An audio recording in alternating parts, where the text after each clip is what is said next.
Photo लीजिए, photo ने video बना रहा है।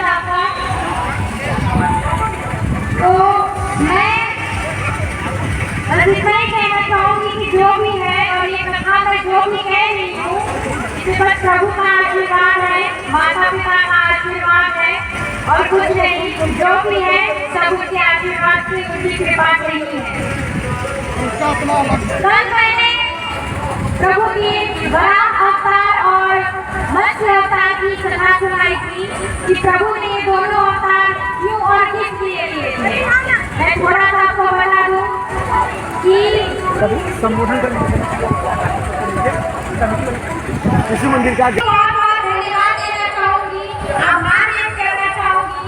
मेरे देश के भाइयों की उन्होंने मुझे फिर से इस मंच पर आने का अवसर दिया, समय प्रदान किया। मेरे देश से कमेटी के सभी सदस्यों को, पूरी कमेटी को धन्यवाद देती हूँ। मैं कह रही थी कि प्रभु ने बड़ा अवतार क्यों लिया। मैंने कल दो अवतार की कथा आपको सुनाई थी, बड़ा अवतार और मत्स्य अवतार की कथा। मैं थोड़ा सा आपको बता दूं थोड़े से शब्दों में कि जब पृथ्वी जलमग्न हो गई थी, प्रलय के समय जल में डूबी हुई थी, तो पृथ्वी के उद्धार के लिए, पृथ्वी को जल से बाहर निकालने के लिए भगवान ने बड़ा अवतार रूप धारण किया था। और जब पृथ्वी जल में डूब रही थी तो सभी प्राणियों को बचाने के लिए, उनकी रक्षा करने के लिए भगवान ने मत्स्य अवतार का रूप धारण किया था और वेदों की रक्षा करने के लिए मत्स्य अवतार का रूप धारण किया था। तो आज मैं आपको पूर्ण अवतार की कथा सुनाने वाली हूँ कि पूर्ण अवतार प्रभु ने क्यों और किस लिए लिया। प्रभु का पूर्ण अवतार समुद्र मंथन के समय हुआ था। तो जब देवासुर संग्राम हुआ और देवासुर संग्राम में देवताओं की पराजय हुई, इसमें पराजय का एक ये भी कारण था कि दैत्य गुरु शुक्राचार्य के पास महादेव के प्राप्त संजीवनी मंत्र था। संजीवनी मंत्र जिन्होंने तपस्या करके महादेव जी से प्राप्त किया था, उस मंत्र की महिमा ये थी कि उस मंत्र का प्रयोग करके दैत्य गुरु शुक्राचार्य मृत दैत्यों को जीवित कर देते थे, जिससे दैत्यों का संहार नहीं हो पा रहा था और दैत्य देवता पर भारी पड़ रहे थे। परिणाम स्वरूप देवताओं की पराजय हो गई। देवता हताश होकर बैठे हुए थे और सोच रहे थे कि अब इस समस्या से कैसे निपटा जाए। वो बहुत चिंतित थे। उस समय उनके मन में बस एक ही ख्याल आया कि उन्हें लक्ष्मी नारायण के पास जाना चाहिए। एक योगी है जो उनकी सहायता कर सकते हैं। तो लक्ष्मी नारायण के पास गए और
जो पीने वाले को अमर बना देता है, मृत्यु उसे छू नहीं सकती। देवताओं ने पूछा, अमृत तुम्हें कहाँ से मिलेगा, कैसे मिलेगा? प्रभु ने बताया, अमृत तुम्हें समुद्र मंथन से मिलेगा, सागर मंथन से मिलेगा। अब देवताओं को पता नहीं था कि अमृत क्या होता है। पहली बार उन्होंने अमृत नाम सुना, उन्हें कुछ भी पता नहीं था। प्रभु ने बताया कि सागर में अनेकों रत्न छिपे हुए हैं, अनेक संपदाएं छिपी हुई हैं, जिनमें से सबसे अनमोल है अमृत। अमृत कम अनमोल वस्तु है जिसे पीकर कोई मरता नहीं, अमर हो जाता है। अब यह समस्या थी कि इतने बड़े सागर को पकड़ने के लिए इतनी बड़ी मछली कहाँ से आएगी, इतनी बड़ी डोरी कहाँ से आएगी, कहाँ से बुलाएंगे? सागर मंथन करने के लिए सागर इतना विशाल है, अब इतने बड़े सागर को कैसे समझा जा सकता है? प्रभु ने बताया कि देवताओं को बताया कि सागर मंथन करने के लिए हम मंदराचल को मछली बनाएंगे और बांसुरी नाग को उस डोरी मरने के लिए मछली और डोरी की आवश्यकता होती है। तो जितने बड़े सागर को रोकने के लिए बड़ा सा पर्वत भी चाहिए, मंदराचल पर्वत और बड़ी सी डोरी बांसुरी नाग को बनाएंगे। देवताओं को लगा कि वो समुद्र मंथन स्वयं कर लेंगे, सागर को स्वयं काट लेंगे और संपदा को प्राप्त कर लेंगे, अमृत को प्राप्त कर लेंगे। परंतु युद्ध के कारण उनकी संख्या घट चुकी थी, वो इतने समर्थ नहीं थे, इतने बड़े सागर को मथाना वो स्वयं नहीं कर सकते थे। उन्हें एक दूसरे दल की आवश्यकता था कि एक ओर से वो दल खींचे और एक ओर से हम डोरी खींचे, तभी उस सागर का कुछ संभव हो पाएगा।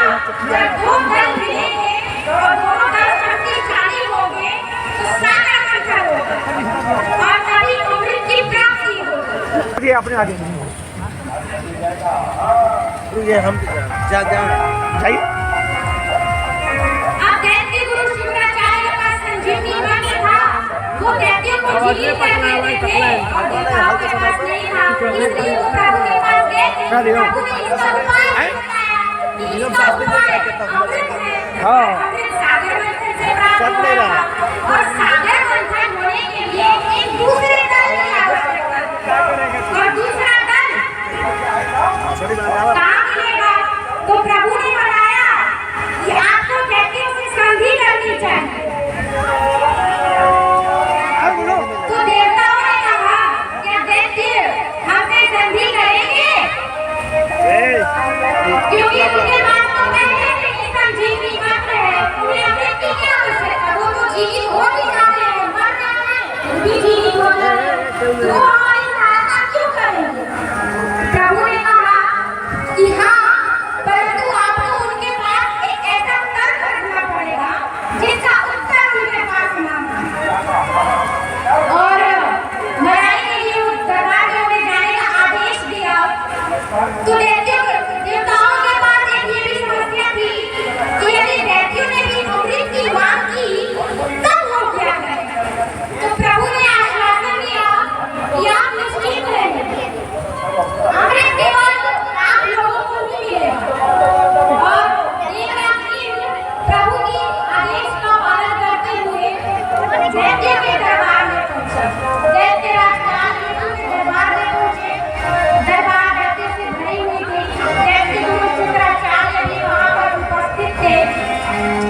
और यदि छू भी ले तो वो फिर से पाँव वापस लौट जाए, क्योंकि उनके पास तो संजीवनी मंत्र था ना, वो जीवित करता रहते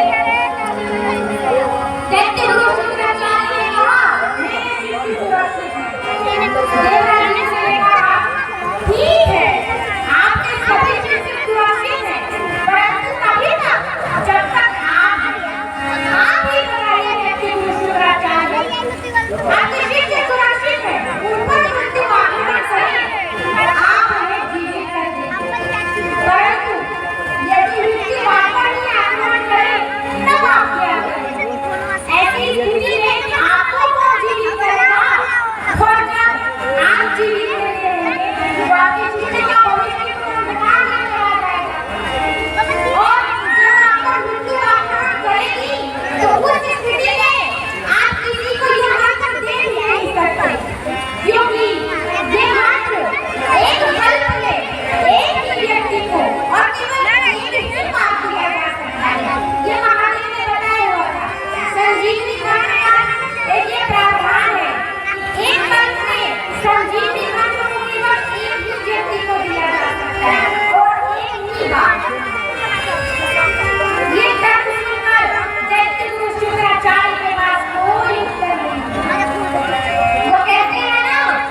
चाहिए क्यों रहेगा और कौन पूछ की ओर रहेगा। तो उसी तरह ऋषि नारद पहुंचे, उन्होंने इस समस्या का समाधान इस तर्क में किया कि आप बताइए देवराज जी से, आप बताइए देवराज शरीर में श्रेष्ठ क्या है। उन्होंने कहा सच जो हमारा चेहरा है वो हमारे शरीर की पहचान बताता है। आखिरकार हम किसी को भी जो पहचानते हैं उसका चेहरा देखकर ही पहचानते हैं ना। तो उन्होंने कहा कि श्रेष्ठ क्या है, कौन के मुख है वो ऊंचा होता है, सबसे ऊपर होता है, शरीर की शोभा बढ़ाता है, वही शरीर की पहचान बताता है, वही श्रेष्ठ है। तो देव ऋषि नारद ने कहा कि हाँ, तो श्रेष्ठ की ओर तो उसे ही होना चाहिए जो स्वयं भी श्रेष्ठ हो। और संसार में तो देवता श्रेष्ठ है, देखते नहीं, इसलिए आप सब क्यों है। ये बात सुनकर देवताओं को बहुत ही क्रोध आया।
मंदराचल की जाए कि उन्हें मरना ही मिलेगी, तभी तो वो ढलाएगा सागर मंथन और अमृत की प्राप्ति होगी। ठोस चट्टान ने निर्णय की, फिर भी करती एक एक समस्या आती जा रही है, समाधान भी होते जा रहा है। अब फिर से एक समस्या कि सागर मंथन के लिए इतनी ठोस चट्टान कहाँ से? फिर सभी देवता मिलकर लक्ष्मी नारायण की स्तुति करने लगे। धरती से पुकार उठा दे भगवान श्री हरि ने सागर मंथन को सफल कराने के लिए एक पूर्व अवतार धारण किया। प्रभु ने मंदराचल को अपनी पीठ पर धारण किया। तत्पश्चात सागर मंथन आरंभ हुआ। अनेक वस्तुओं की प्राप्ति हुई, जिससे सबसे अंत में अमृत निकला और सागर मंथन का उद्देश्य था अमृत को प्राप्त करना। अब जैसे कि अमृत निकला, सागर मंथन समाप्त हुआ। मानव के हित के लिए, मानव के कल्याण के लिए, कहीं दानव संस्कृति जीत न जाए, मानव संस्कृति हार न जाए। तो जब देवता पराजित हो जाते थे, तो हम मानव तो देवताओं से निर्बल ही थे, हम कैसे उनसे जीत पाए? तो मानव संस्कृति के कल्याण के लिए, उनकी सुरक्षा के लिए प्रभु ने पूर्व अवतार धारण किया। वो कहते हैं, प्रभु कब अवतार लेते हैं?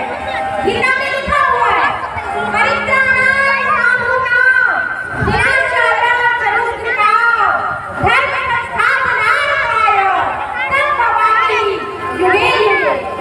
जब साधुओं के साथ अन्याय होता है, भक्तों के साथ अन्याय होता है, धर्म की हानि होती है, धर्म की क्षति होती है, साधुओं को बेसहारा परेशान करते हैं, उन्हें मारते हैं, उनका वध कर देते हैं, तब तक प्रभु उनकी रक्षा के लिए अवतरित होते हैं और उनकी रक्षा करते हैं, उनका कल्याण करते हैं, पुनः धर्म की स्थापना करते हैं, उन सभी व्यक्तियों का संहार करते हैं। तो मानव संस्कृति की रक्षा करने के लिए प्रभु ने पूर्व अवतार धारण किया, समुद्र मंथन को सफल कराया, अमृत की भी प्राप्ति हुई और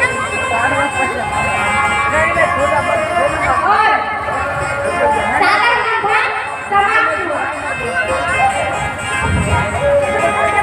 क्या है? मानव के हित में सदा लेते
तो मैं आपको एक भजन सुनाने वाली हूँ।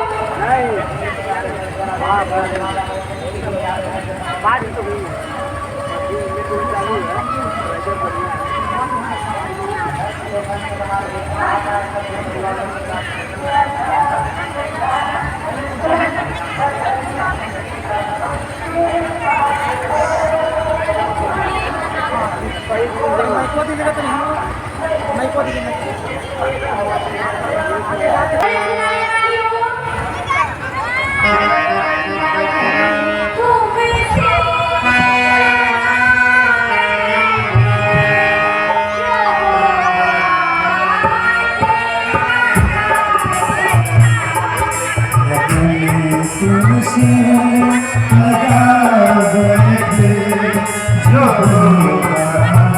देखा जाएगा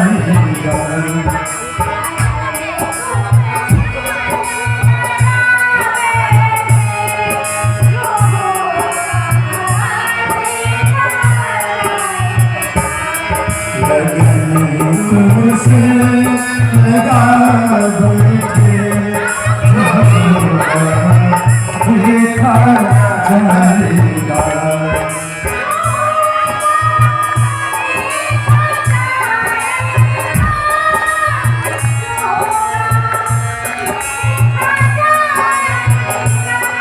जो होगा देखा जाएगा जो होगा देखा जाएगा जो होगा देखा जाएगा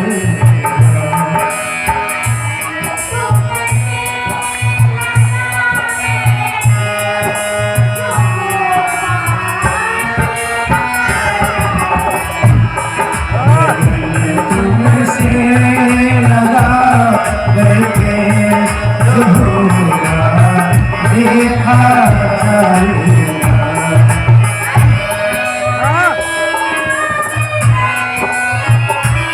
भैया को फोन में कहा ना कि क्या चीज लियाने आए हम वीडियो बनाओ कभी दुनिया से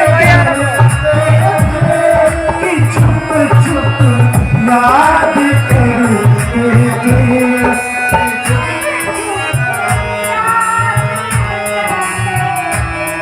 कि छुप छुप याद करके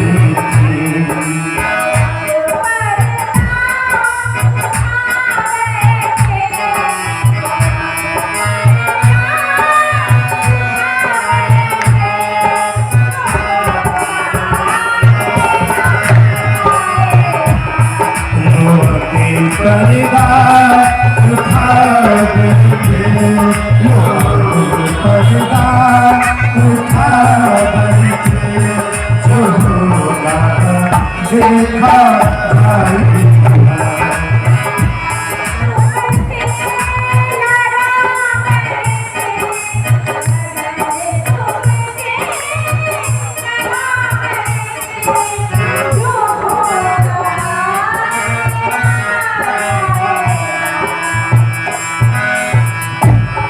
लगन तुमसे लगा बैठे लगन तुमसे लगा बैठे जो होगा देखा जाएगा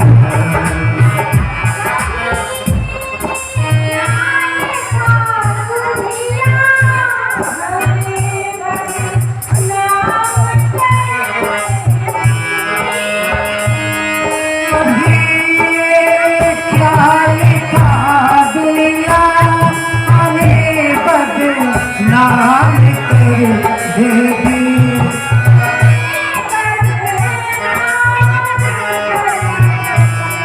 हमें बदनाम कर देगी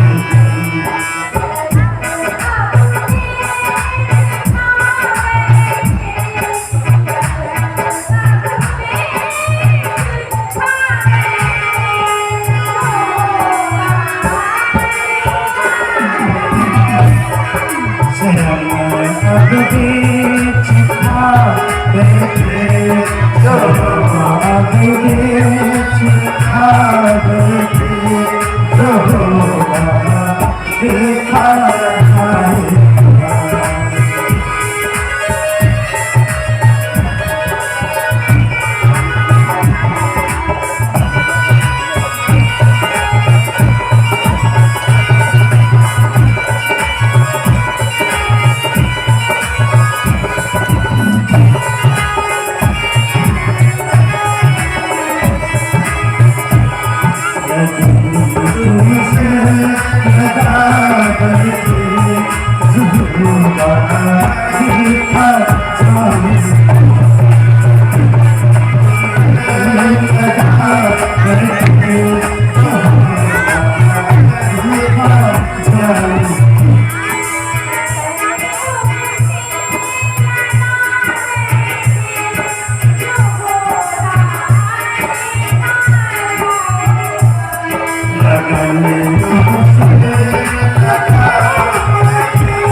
चरणों में आ गए थे प्रभु वहाँ देखा चाहिए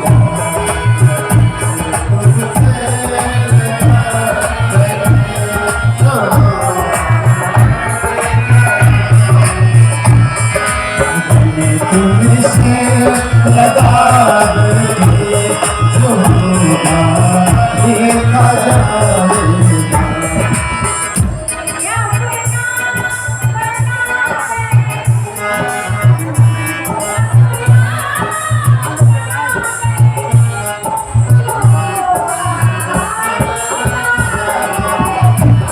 तुम्हें अपना बना